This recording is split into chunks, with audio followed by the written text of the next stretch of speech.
ఈనాడు group సంస్థల అధినేత, మార్గదర్శి, దార్శనికులు, నిత్య కృషివలుడు, పద్మవిభూషణ్ డాక్టర్ చెరుకూరి రామోజీరావు కన్నుమూశారు.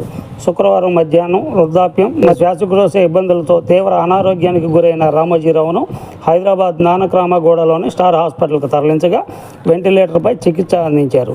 చికిత్స పొందుతూ తెల్లవారుజామున 4:50 అక్షర యోధుడు తుది శ్వాస విడిచారు. పార్థివ దేహాన్ని రామోజీ ఫిల్మ్ సిటీలోని నివాసానికి తరలించారు.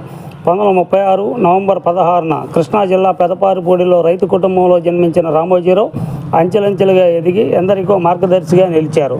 1977 ఉప్పెన సమయంలో దివిసీమ దీనగాథలను లోకానికి చాటి చెప్పి ఈనాడు సహాయ నిధి ద్వారా 3,73,927 రూపాయలు సేకరించి పాలకాయ తిప్పలో 112, కృష్ణాపురంలో 22 ఇళ్ళు రామకృష్ణ మిషన్ ద్వారా నిర్మింపజేసిన మానవతావాది రామోజీరావు.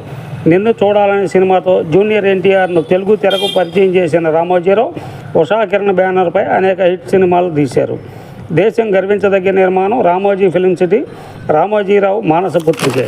1974 సాగర్ తీరం విశాఖలో ప్రస్థానాన్ని ప్రారంభించి పత్రికా రంగంలో సంచలనం సృష్టించిన ఈనాడు దినపత్రిక మరో 2 నెలల్లో ఆగస్టు 10కి 50 వసంతాలు పూర్తి చేసుకోనుంది. అరుదైన ఘట్టాన్ని కన్నులారా వీక్షించకుండానే అక్షర యోధుడు తనువు చాలించడం విషాదకరం.